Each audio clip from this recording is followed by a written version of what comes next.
doing He's some from things New with New York. York. Yeah, I think, actually, I feel like maybe he was in it like a couple weeks before that.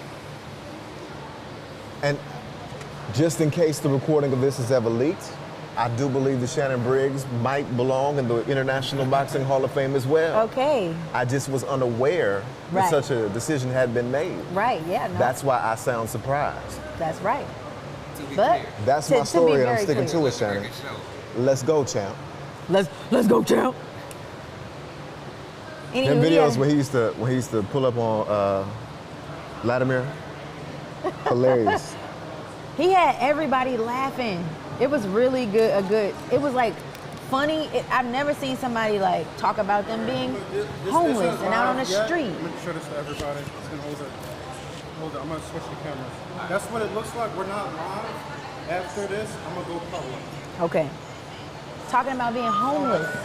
Talking about his mom passing away from an OD on his birthday. So there's a delay. Yes.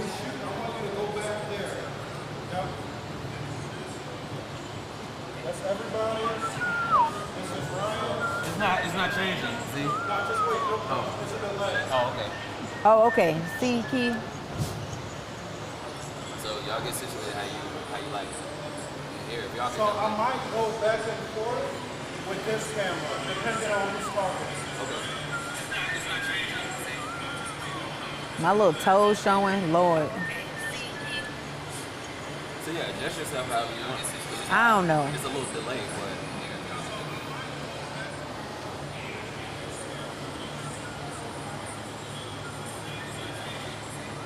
Can you see white deodorant or no? Bet. I'ma just.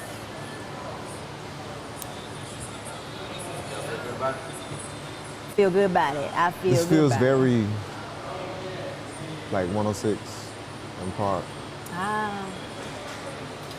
And I say that with the utmost respect. Yeah.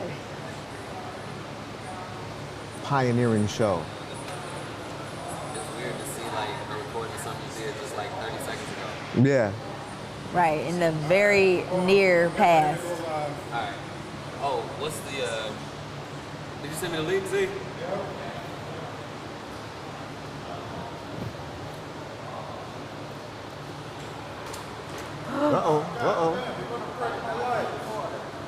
Be careful, bro. And watch your step over there too. Oh yeah, good job. Make it easy for everybody.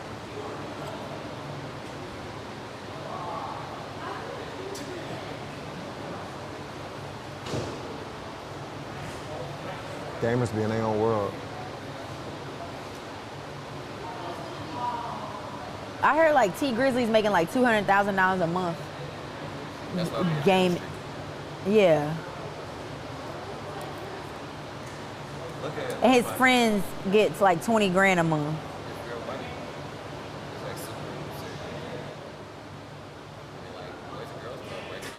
Like, what we doing for us to do that summer and fall esports program.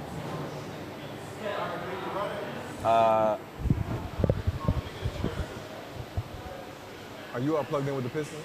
Huh? Are you all plugged in with the Pistons? Yeah. Yeah, we actually work with the Pistons gaming team. We've been real blessed to like get some good opportunities as a really young company, like, cause we're not even 6 months old. And so like we're working with the Pistons, we're working with Boys and Girls Club, we're working with figure skating in Detroit. We got a pending contract with the city, or we bid for a contract with the Detroit Public Schools, and there's another ancillary program that we're waiting to hear back from them by the end of the month if we'll be doing summer programming for them. So we've been cooking, like in the last 3 months, we've really been cooking. So. Okay, Ryan. Good. Yeah, I'm good too. Ryan, I just sent it to you, so if y'all want to go ahead and push the link out, I just emailed it. I just texted it to you. You wanna to push the link live to The live promote link, the like, live. Show, Yeah. He's show saying, people that you going live. Ryan, post the link. That's up to y'all. I don't even know. We got 5 seconds. Okay, so I'm gonna send it to. Wait. Copy.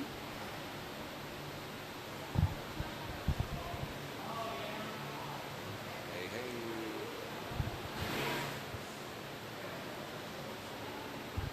All right, I'm sending you the link.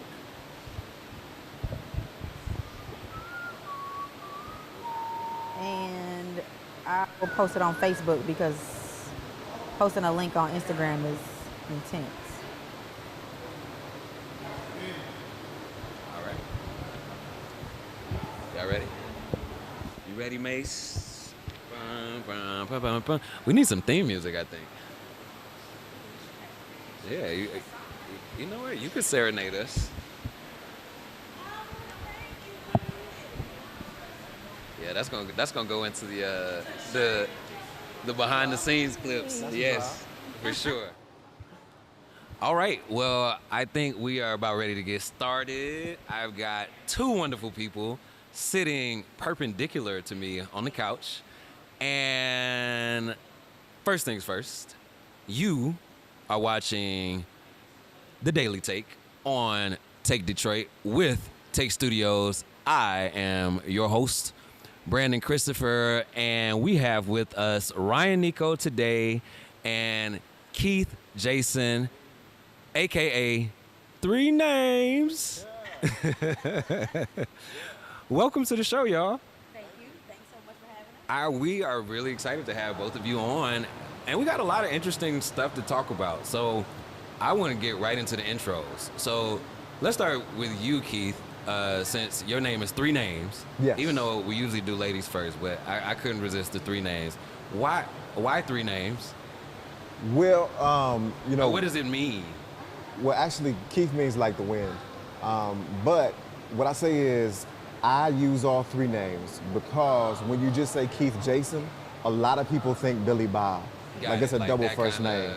So I just try to make sure people understand that Jason is really my last name. Okay. So Keith Paul Jason, and my students started off, you picked up on it right away. My students back at Eastern Michigan University, when I worked there, started calling me Three Names as a bad 2 Chainz joke. Yeah. And so they were Three Names and all that stuff, and you picked right up on it, and it stuck with me. It's my Instagram account, it's my TikTok account, and so it's what a lot of people have been calling me for some time now.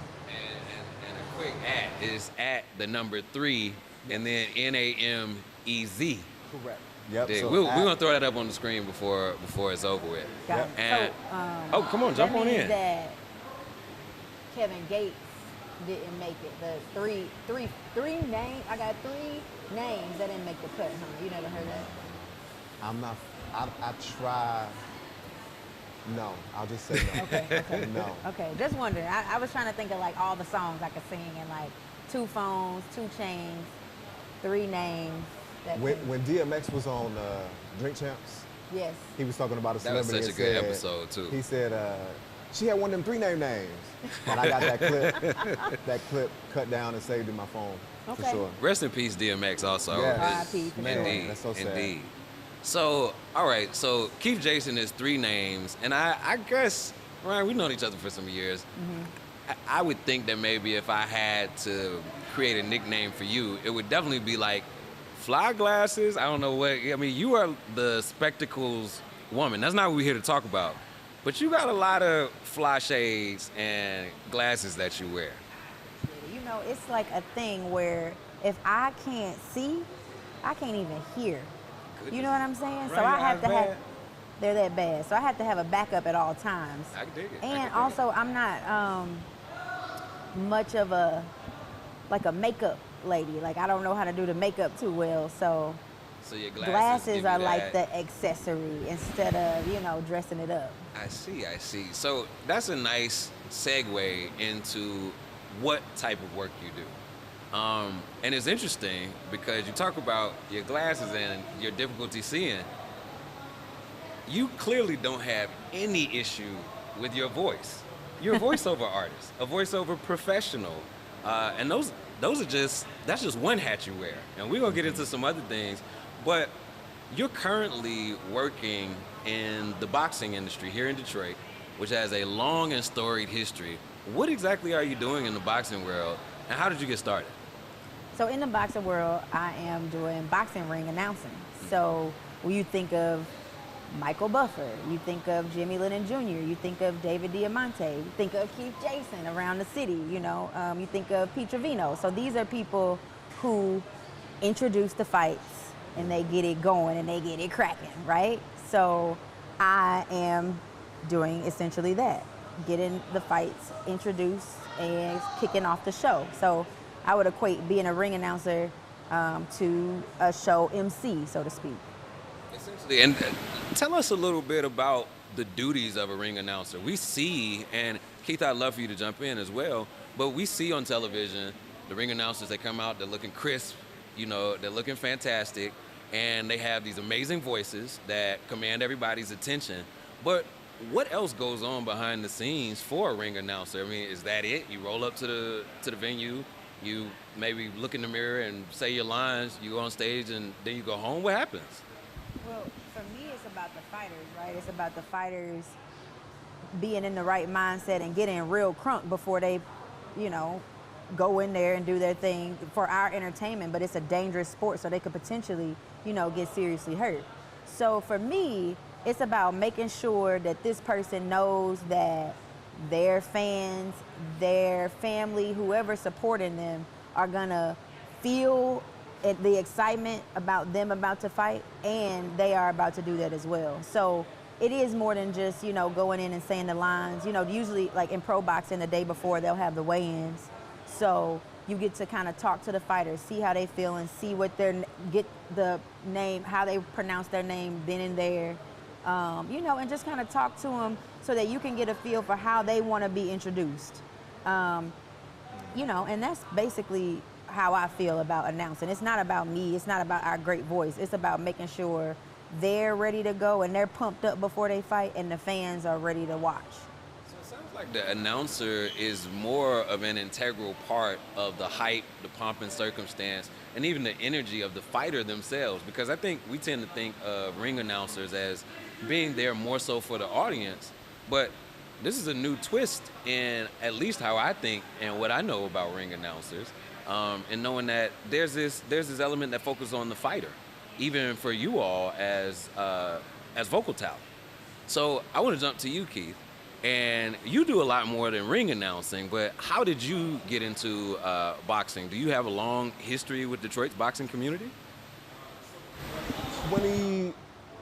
2008, I went to my first boxing card, and it was, interestingly enough, at Burt's Warehouse.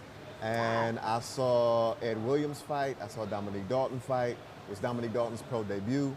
And then later, ended up being Dominique's mentor when he came to Eastern Michigan University.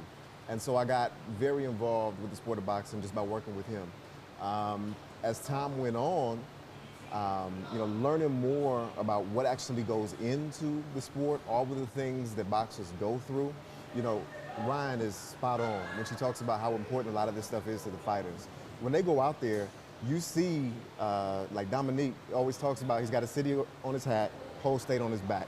He's got the Detroit hat on everywhere he goes. He's got the state of Michigan on his back, on a tattoo. Yeah. So he carries that with him everywhere he goes. He wants people to know that when they say Dominique Dalton, they're saying from Detroit, Michigan, and all of the things that come along with that. And that means the world to them when they're out there, to put their city on the map like that. So to be able to contribute to an environment where they can help perform at their best is something that is very important. So, Keith, this is a good segue. You just mentioned contribution, and also one of our rising stars here in the Detroit boxing scene. Oh, excuse me. Keith, you just mentioned the contribution that you all make as ring announcers, and also one of our local rising stars. When you talk about those things and your role there, Golden Gloves, Tournament of Champions. so what is the Golden Gloves? I mean, this is not just a regular boxing match I just roll up on any old weekend, right? Right. I mean, Golden Gloves is a historic tournament. It was founded, I think they begun it in 1932 in Chicago. And it's just been an ongoing yearly annual tournament since then, and specifically in Detroit, Detroit Golden Gloves began in 1934, and they've only skipped 1 year for World War II, I think in 1940, whatever. And Something then like that, yeah. also for 2020 during a global pandemic. So those are only those 2 are the years. only 2 years Since that 1932, since 34. 1934. Yep. In Detroit, the Detroit Golden Gloves did not occur. So, I mean, although it's just Detroit, Detroit Golden Gloves is part of a nationally known classic amateur boxing, USA boxing sanctioned tournament. So it's a legit boxing tournament that pours into the youth and the advancement of their careers as boxers. And it's very important to note that it's amateur boxing. So these are not the professionals.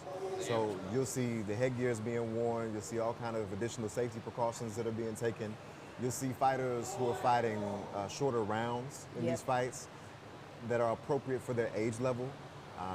And so it's the feeder system to professional boxing for some who are really good. And for other people, it's the laboratory where they learn a lot of life lessons. It is the place where they learn about how hard work pays off. It's the place where they learn how to believe in themselves and see that if I do this, I can get this result. It's the place where they get that self-confidence that they can carry on and take as a transitional skill for the rest of their life. So this really kind of circles back on itself when we talk about just the importance of ring announcers. You all are both showing an incredible understanding and depth with regard to, y'all are showing incredible understanding and depth with regard to not only the history of boxing, but also what it means for the fighters in the ring. Now, what does it mean for you all personally? How exactly did both of you get into boxing? I know you started in 2008, Keith, and did you just jump right in after having worked with Dominique and going to and being there at Burt's? No, I didn't jump right in. I served my role as a mentor, right? In talking with Dominique, and at the same way I would talk with any other athlete at a college level. And the conversation that I always have with them is that at some point, the ball is going to stop bouncing. You're going to have to do something after this sport stops. Sure. So there's no ball in boxing, but at some point you're going to take the gloves off. Right. You're going to have to get out of that Doesn't ring. last forever. And so how do we set you up for success once that's done? And then how do we utilize what you're doing with the sport while you're in college to help you in the classroom as well? And Keith, were you doing voiceover work? Were you working professionally as a voice artist prior to your work as a ring announcer? Shortly before, yeah. Shortly before, because it's my understanding that you wear a lot of hats, and we're gonna come back to those hats you wear right after we find out how you got started, Ryan. Like, what exactly sparked boxing for you? Had you been doing voice work prior to? I've been doing, narrating a lot of audiobooks, commercials, radio. In voiceover, there's different categories, right? So you can do animation, narration for animation. So I've been a part of that. And voiceover has just been... Wait. We're not just going to glide over that. You did animation. I have. I've done some animation. So for instance, right now, I'm working on a project that is called Straight Facts. That's the name of the animation. And it's going to actually be premiered in September at the Contemporary Arts Museum in St. Louis, Missouri. Okay, we're going to have to make sure we throw that up on the screen too. So it's Yeah. premiering in September. In September, it's going to be In shown St. Louis. in St. Louis, Missouri, which is where I was born and raised. So it's very near and dear to my heart, this cartoon, because it basically is all about increasing engagement in local politics in St. Louis and trying to show you how important it is to vote locally. Yeah. And so I'm just proud to be a part of that project. It's 5 episodes. The group, actually the woman who has organized the entire project, I went to high school with her. So it's real familial, and it's full circle. I feel good about being able to just contribute to my city in a way. And both of you, I noticed Keith nodding his head as you were speaking, and we had some conversations off camera with both of you. Y'all, the two of you are really engaged in community work. Yeah. Keith, you today are even giving us a bit of a a bit of a political speech, if you will, with your shirt. This one? That one. This one. That one. Yeah, that's the one. Okay, this one, yeah.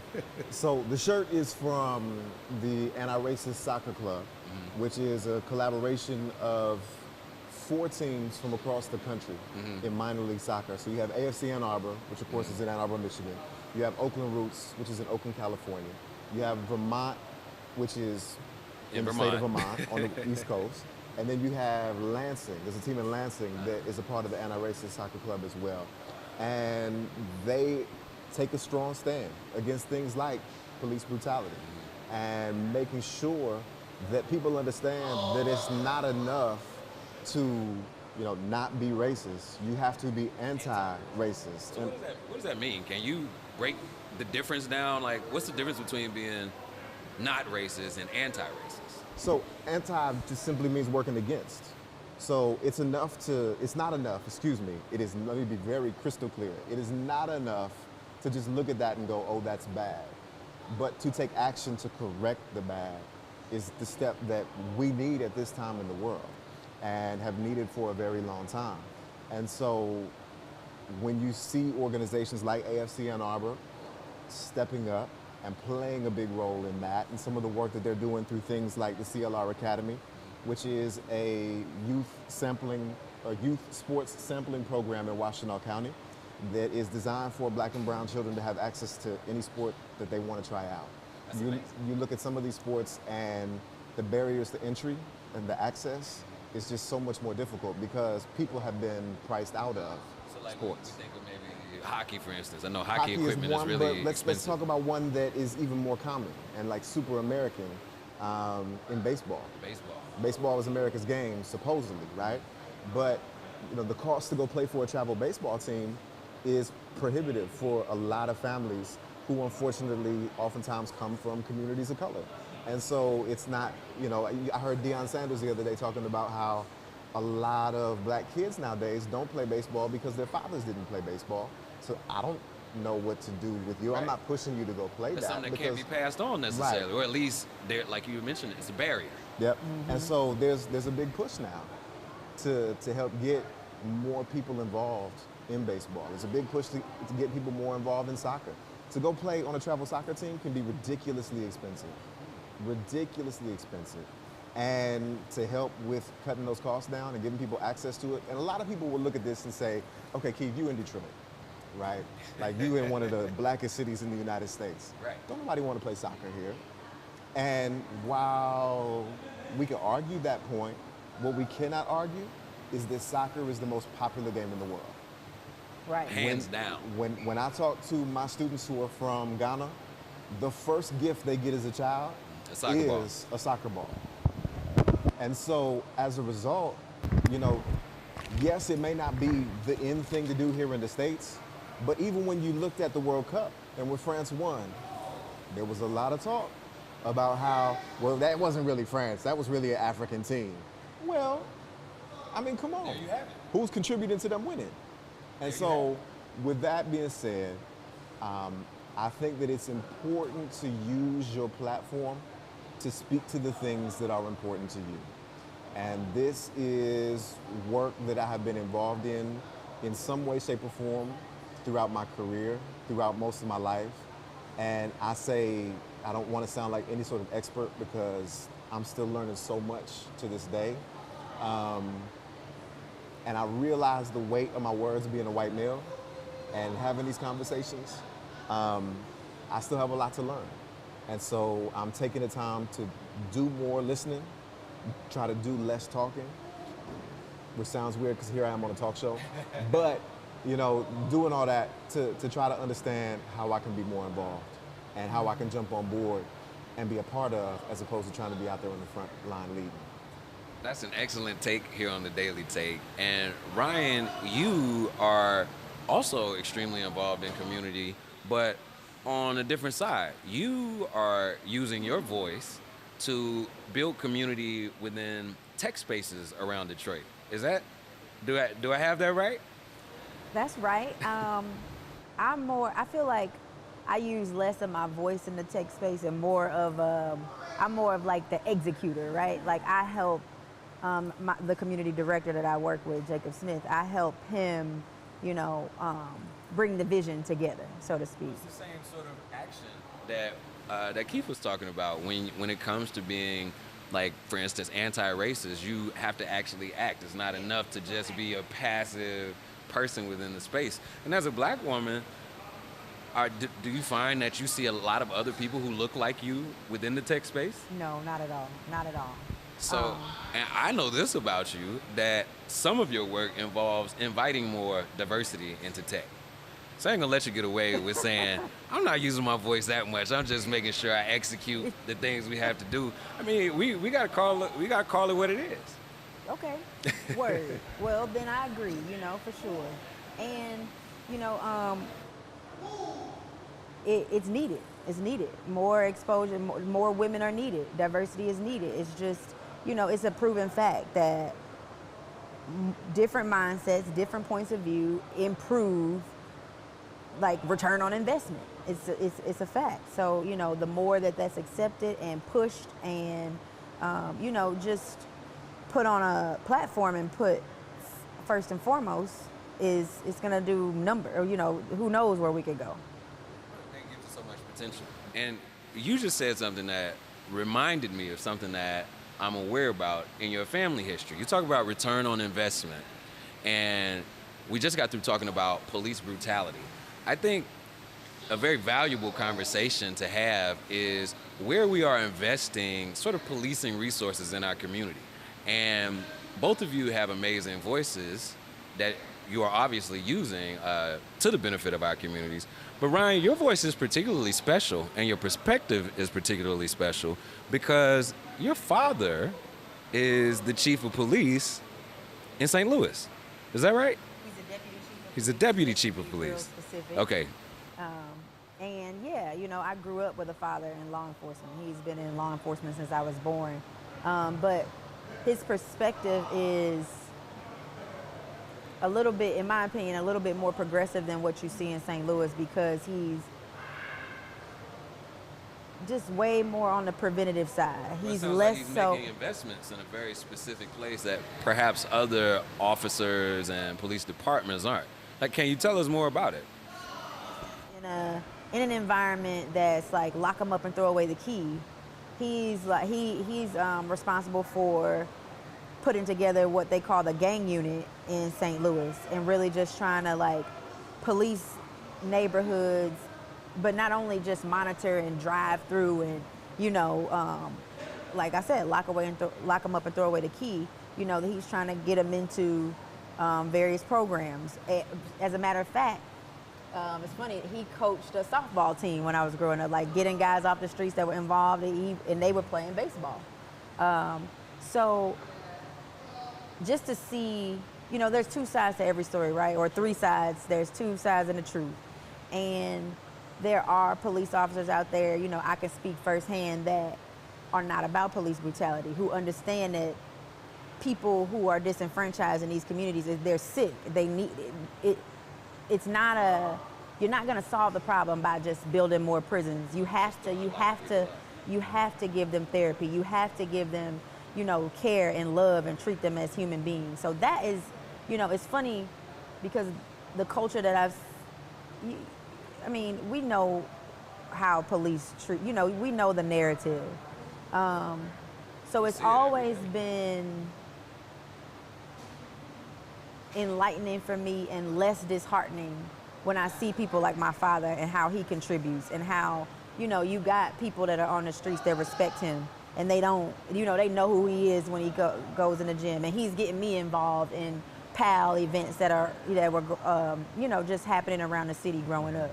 So to be able to see, I'm now that we're talking about this, I'm really grateful for my father and exposing me to his work in law enforcement growing up because it gives me a different narrative and it gives me hope, that we can work towards really combating police brutality. And because I know that there are people in law enforcement who are not down with that at all.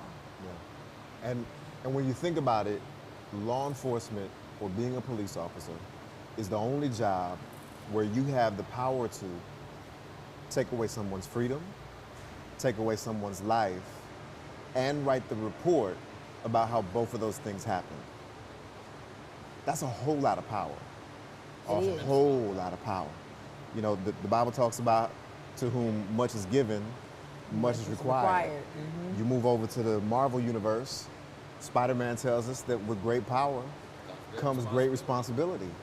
And so if both the Bible and the movies and the comic books can agree, then we got to move that over to the policing world too and talk about how with this power that you have, there is a responsibility that comes along with it.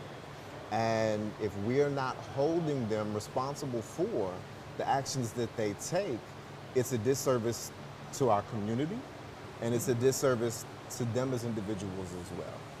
You know, when you look at the law enforcement profession, most of the time, they're in high-stress environments. Yeah. You know when the only time that anybody checks in on most police officers' mental health?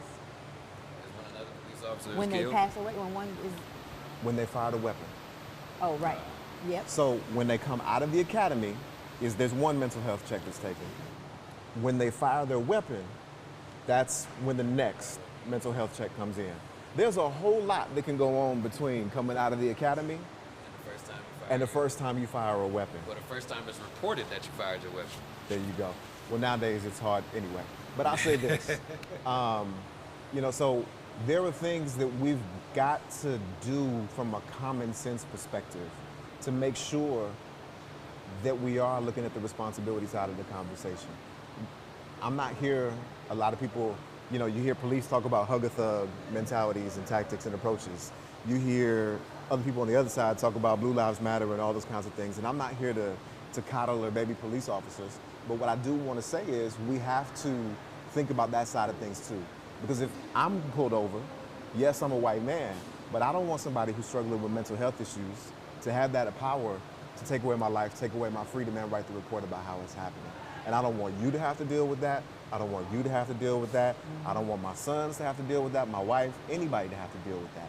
And so we gotta start thinking about some other ways that we can put common sense things in place to help level, not the playing field, but level the interaction. field. Yes, the living field, know? exactly, the living field. Really?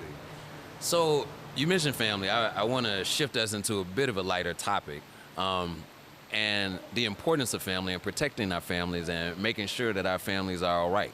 So 2 things I want to bring up. One, the boxing family that exists in Detroit. I want to switch back to boxing, but before we do, I want to know how you all's families have reacted or feel about you all being in the profession you're in. Ryan, I imagine we spoke about the lack of black women and women of color in really visible spaces in tech. I'd imagine that the same is true, or at least in my experience. I'm no boxing expert by any means, but I imagine that the same is true in boxing. What are your loved ones, the people around you, saying about you being the ringside announcer, the woman on stage, the woman at the weigh-ins? What does your family say? How do they feel about you using your voice in this way?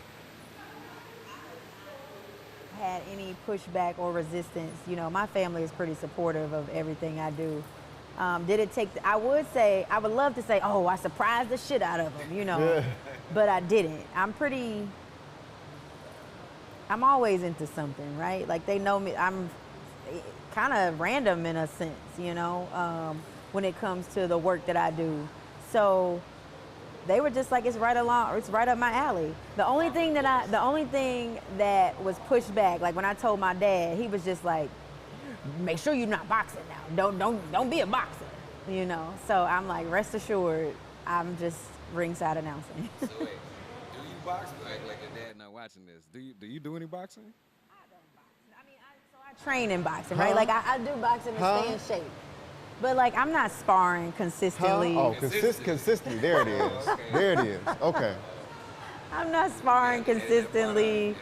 You know, so I would, especially because, you know, being in this industry, you start to meet boxers where, you know, it's their bread and butter.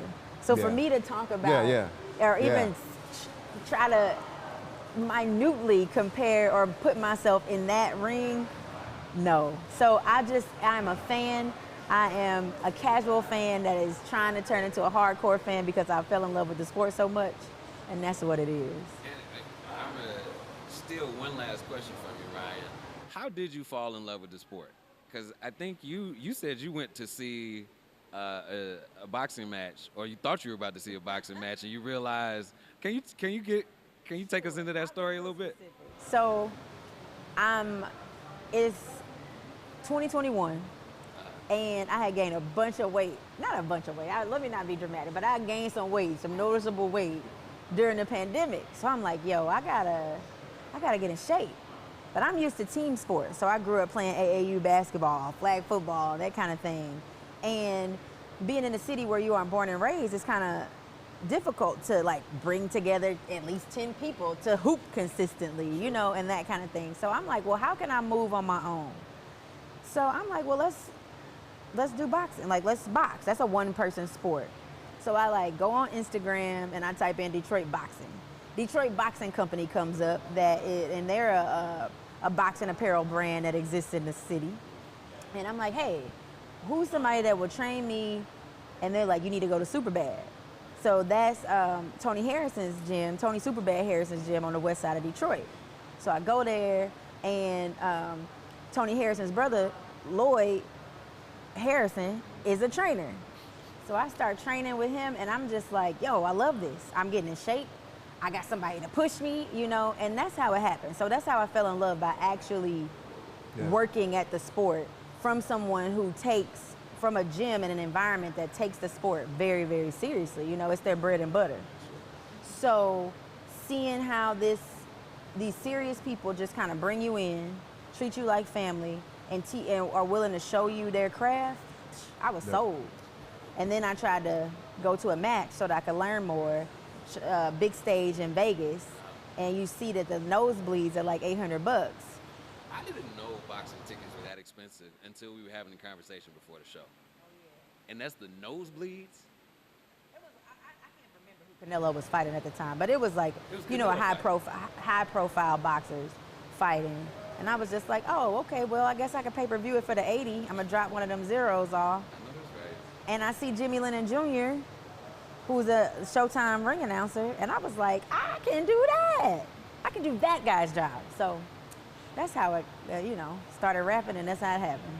Started rapping, and that's how it happened. So, Keith, I'm going to put you on the spot here a little bit. Now, Keith, I'm going to put you on the spot here a little bit. I know from knowing a little bit about you that you are also the announcer for the Motor City Cruise. You mentioned the Anti-Racist Soccer Club, and you also announced for some of the folks on your shirt. You do water polo announcing. That's what's the word in the streets now. Yeah. True story. True story. And actually, before I even say more about what you do, water polo is kind of interesting. What's interesting about water polo? For me, it's how they survive the sport. What do you mean? I've never been, I do ring announcing for boxing. I've never been more fearful for anyone's life than I have announcing water polo. So wait, you're a boxing announcer, but you also announce water polo, and you are more fearful for the lives of the contestants. Yeah. In that sport. Yeah. Than you are in boxing when people get knocked in the face. They're in the water. They're fighting in the water. There's times when those young women go under the water for 10, 15 seconds, and you're like, are they gonna come back up? What's going on under there? Is she holding her under the water? Is she gonna let her up? Like, you start to get a little nervous about it. And it frightens me, and I guess it taps in to some of my fear with the water and brings that out for me. Are you a swimmer? So, I grew up with a pool in the backyard, and I can What an swim. answer. What an answer. She was sparring, and she was like, I don't spar consistently. And you like, I grew up with a pool. Yeah, I can swim. Like, if I have to save my life, Sure. which I had to do last Friday, another story. We're glad But you're here. I We'll can, say that I real can quick. swim, but that's why you see this terrible Yeah, I see. It is Oh, a little, line here, it's a little because difference. my watch died call in the that the water, ghost watch. but I lived. So, long story short, that kayaking accident happened, and I survived. But Thankfully, we're glad you're here. but the water polo side of things, it just scares me because they can go under for so long, and it just like I said, it plays on my fear a little bit. Yeah, I Wow. don't think I could get down with water polo. No. So, as we get ready to wrap up our daily take, I have a question for y'all. So, we know you got 1,000 jobs, Keith, and announced for a lot of different ways. And actually, what's your day job? Because you have a pretty interesting day job. Yeah, so I work at the University of Michigan with the Comprehensive Studies program. We have about 3,000 students out of every school and college that is available at the University of Michigan, but we're housed within the College of Literature, Science, and Arts. We work with students who come from communities and backgrounds that aren't traditional feeder systems to the University of Michigan. We were born out of activism in the 1960s, like the Black Action Movement. Yep. So the Black Action Movement, and Black students got together and said that the university is not fulfilling its promises in being the common education or the uncommon education for the common man. And so they're not doing a good job of serving the Black students here on this campus, and these are the demands that we want to present. And later on down the road, the Comprehensive Studies program was a byproduct of that. Now, in 2022, we work with students who come from all kinds of different backgrounds, whether it be socioeconomic, whether it be ethnicity. So you're really steeped in the community. It's not just your work in the boxing community or through even anti-racist and anti-police brutality causes. You're really deep in the soil. Now, my question for y'all, though, is when y'all not deep in the soil, working 1,000 jobs at the same damn time, what do y'all do to relax? What did you do on your last vacation? When was the last time you took a vacation, Ryan? Because you work pretty hard. You work real hard. I always see you work. Okay, my answer is twofold. Okay, come on. So, last June, or this past June, Okay. I was in Florida, which is great because it's warm and there's a beach, and I'm like in the Tampa area. I was there doing some ring announcing for the Florida Boxing Hall of You going on vacation, but you still working. Yes, but it was a great I just want time. to make sure I understand. It was a vacation because one, I got to, get critiqued, just get insight from a vet that's been in the game. His name's Bob Alexander. He's been announcing boxing matches for the past 25 years. Shout out to Bob Alexander. Yeah, I just got to see the culmination of people who've been involved in the boxing industry for such a long time, and like they started 20, 30 years ago. I got to see people like Claudia Trejos and people who really have made a name for themselves in the sport. I got to see them and just like what it looks like when they're really being recognized for all of their accolades. So for me, that's great. That's a wonderful, fun time because I can, sort of set goals and So it see. was like a vacation. It was a great vacation, Okay. but like legit vacation, no work, no checking in. It's coming up July 30th. I'm gonna be cruising to the Bermuda. Okay. I'm gonna be with my grandparents and my mom and my grandfather's big sister, my great aunt, and it's gonna be a good time. I'm gonna lay back, try to get some beach action with the grand folks, and just really like savor moments with family. So I'm really looking forward to that, and I'm not gonna do. I'm gonna try my best not to do any work. We'll see. Good luck on that. Hey, Keith, what about you? You obviously hard-working brother. When was the last time you went on vacation, and what did you do? Well, I just spent the last weekend away with my wife for our 16th anniversary, and so that was a beautiful time. Nice, congratulations. Thank Yeah, you. Thank congrats. you. But before that, in May, we were in Costa Rica Nice. and got a chance to relax on the beach and hang out with friends and people that we've known for 20 plus years, and for one of their weddings actually. So it was a good time. And then April, we were in Orlando, checking out Universal We Studios. take more vacations than we realize here, Keith. Well, that's just this year. So- That's why I Just said, this yeah, year. right? Like, No, That's just I don't mean it. right. I don't mean it like that. What I mean is, Like, you ain't seen nothing this yet. year has been a good year for vacations. Oh, God. I'm not trying to stunt on anybody. I'm just. You Before- said it ain't like that every year. That's Yeah, what you're telling before that, it'll be 4 or 5 years before we leave the country or take a big trip. But I'm most looking forward to right now in August taking my sons on our first father-son trip So the first time we're leaving the state without my wife. And we're gonna go down to Chicago man time. and have a good time. That's some real bonding right there. Oh, that's beautiful. So y'all know something I noticed during the course of our conversation? What? Family has come up a lot.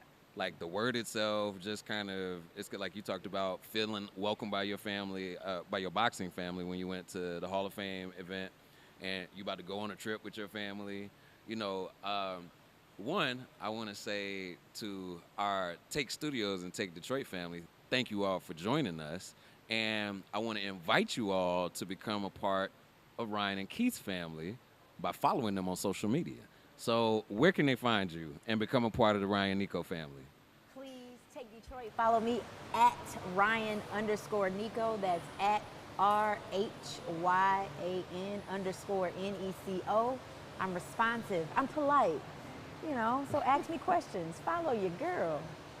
And Keith, I think we already know, but say it one more time for folks who didn't hear it or folks who just tuned in. Sure. So on Instagram and on TikTok, you can follow me at the number 3 NAMEZ, and then on Twitter, it's Keith P, just my middle initial, Keith P Jason.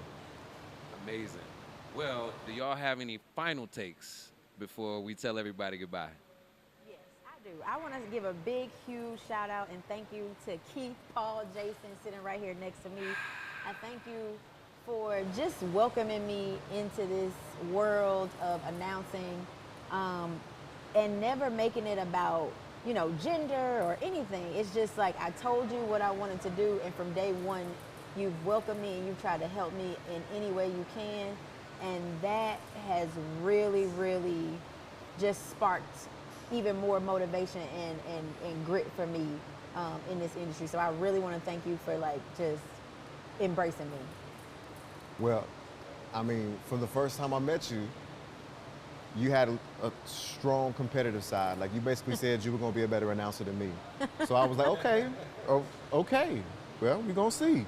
And so, you know, from seeing that and seeing that it was something that you really wanted to do, I know you said I've never made it about gender, but I do believe that it is so important that there are more women at the table in this arena, because you don't see a whole lot of women who are on the mic in the NBA, Major League Baseball, the NFL, boxing. So it was, to me, a no-brainer because of you want to do it, you've got the talent, all those things, and you're right here in the city of Detroit. So it's an absolute honor to be a part of your support system here in this. And if you really want to look at a go-getter, she said she was down in Florida on vacation. You've also been to like what, Texas? And Yes, USA Boxing National Tournament. Oh, it was Louisiana. so Louisiana, Texas Florida, Texas this year. Detroit Golden Glove. So you've gone from not doing Cleveland. that, see, and the list goes on and on. So this is somebody that you want to follow if you want to understand how to go get it. Hey, thank you. Well, I want to thank both of you for joining us today on the Daily Take. You all have been amazing guests. I would love to have you both back. Y'all can come back as a crew, as a team. Y'all can come back individually. Y'all are always welcome. And we look forward, I think all of us, our audience and myself, we're really looking forward to seeing more amazing work from both of you in the voice space and in the community engagement space. Big shout out to y'all, and thank all of you for joining us today on the Daily Take. We will see y'all soon. I'm your host, Brandon Christopher.